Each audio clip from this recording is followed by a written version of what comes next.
Well, the first 6 years I just went into a shower really. I didn't socialise or go anywhere or do anything. I was feeling very sorry for myself. As long as I had a roof over my head and somewhere to sleep at night, I'd given up caring about how things looked and my own comfort. Matthew wasn't up for having people come in and help him at that time. I think it was probably embarrassment more than anything. But I just turned around and I said to Matthew, it's up to you. I said, I'll come and help you if you want. He said, yeah. So when I came in and I'd heard stories about him that he wasn't bothered eating or getting up some days, he'd sleep all day.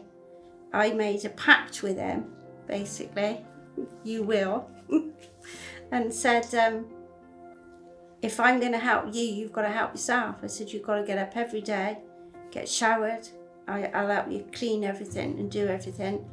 But I said, you've got to be willing to want to have a life. After a couple of weeks of tidying up and putting things away and things, I just sat down and I thought to myself, he needs a bit more than me.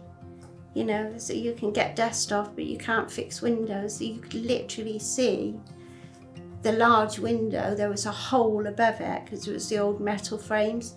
She knew the house needed sorting out, and that's when she did a GoFundMe, and we met up with a SSAFA representative, and then it basically changed my life and changed the way things look now. I mean, from a place that looked like a bomb site to what I consider a palace now.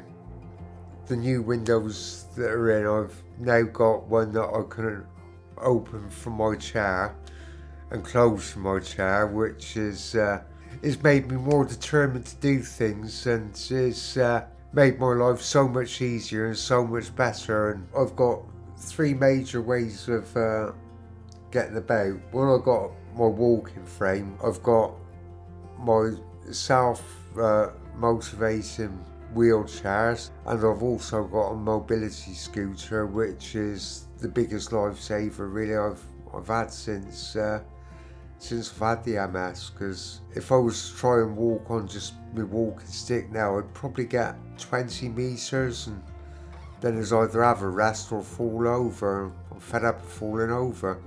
I've even got a ramp outside my patio door now, which was pretty much inaccessible for me as it was, with the step up and everything.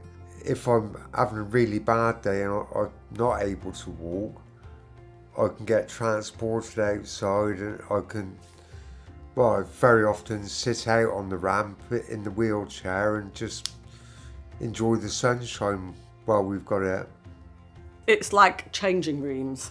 It's like Lawrence Llewellyn Bowen has been in here. You can't, Ruth has got before photos, and yeah, it's a totally different environment.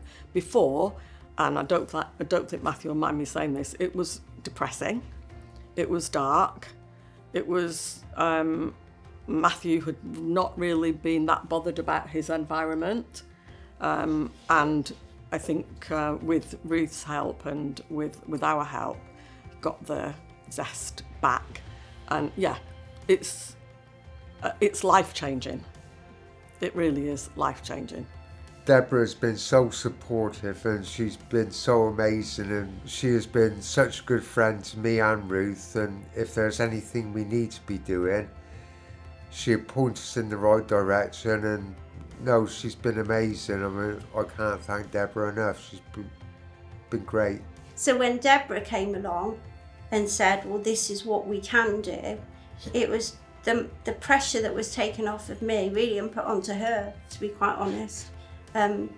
It was amazing. Absolutely made the world a difference for me. When I see Matthew sat in his chair or on his scooter And smiling again and looking different, it really makes me, well, the hairs on my arm stand up. I just feel so proud for him, not for me, but proud for him and for Ruth. So yeah. lots of friends and family that have made me realise that get out and enjoy every moment, because life's short and you only get one chance at it. It's not a dress rehearsal.